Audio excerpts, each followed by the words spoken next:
À l'heure où je vous parle, Apple vient de sortir son tout nouvel iPhone d'entrée de gamme. Et cette fois-ci, ce n'est pas un iPhone SE 4ème génération comme on pouvait s'y attendre, mais bien l'iPhone 16e.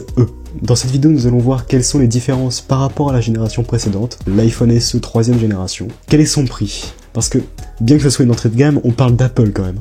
Mais surtout, est-ce que si j'ai un iPhone ancien type iPhone XS, iPhone 11, iPhone 12, est-ce que ça vaut vraiment le coup de le changer? Bref, c'est Félix Tech, j'espère que vous allez apprécier cette vidéo, n'oubliez pas le petit abonnement, le petit like, et bon visionnage. Alors que Tim Cook, qui nous habituait à un design semblable à celui de l'iPhone 7, cette fois-ci, et honnêtement il était grand temps, on se retrouve avec un iPhone sans bordure. Ou presque. On se retrouve toujours avec un gros trait noir autour du téléphone, comme on pourrait le retrouver sur l'iPhone 13.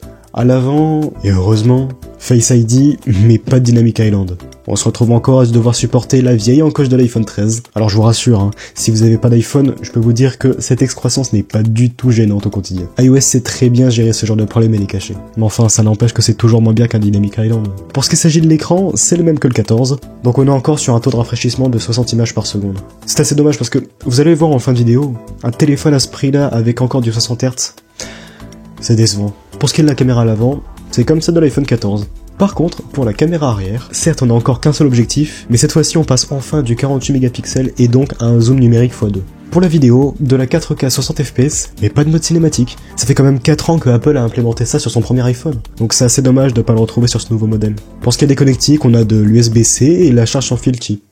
Oui, vous avez bien entendu, le MagSafe qui est sorti il y a bientôt 5 ans n'est toujours pas disponible, et même le bouton Action qui est un élément phare de l'iPhone 16 n'est même pas présent.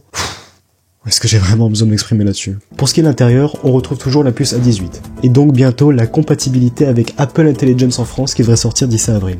Donc oui, pour la seconde fois, on nous promet la même fonctionnalité qui n'est toujours pas disponible. Bon, on a quand même les 8 Go de RAM, c'est parfait pour du multitâche ça. Une batterie qui passe enfin à 26 heures d'autonomie. Après ça vérifie à la longue. Mais au moins, c'est toujours mieux que les 15 ridicules heures de l'iPhone SE3. On a aussi une toute nouvelle puce 5G made in Apple, la puce C1. À voir ce que ça donne comme qualité, mais normalement, ça devrait être pas mal. Et on a enfin la détection d'accidents et les messages par satellite de l'iPhone 14. Et ça honnêtement, c'est deux très bons points. Il y a maintenant, parlant de la question que tout le monde se pose. Quel est le prix de ces nouveaux iPhones? On se dit, bon, c'est une entrée de gamme, ça va pas être très 719 €. Donc oui, pour 70 € de moins que l'iPhone 15 Pro, qui est sorti il y a même pas un an, je le rappelle, hein, vous avez un SE. Bref, est-ce que je vous le conseille? Non, clairement non. Si vous avez un vieil iPhone, partez sur le 15 ou alors le 14 Pro. Vous n'aurez certes pas d'Apple Intelligence et un an de mise à jour en moins, mais au moins vous aurez Dynamic Island, un ultra grand angle. Et pour le 14 Pro, vous aurez un téléobjectif, 120 images par seconde, une tout aussi bonne batterie, et de l'honneur. Car payer 719 € un tel modèle, c'est vraiment pas recommandable.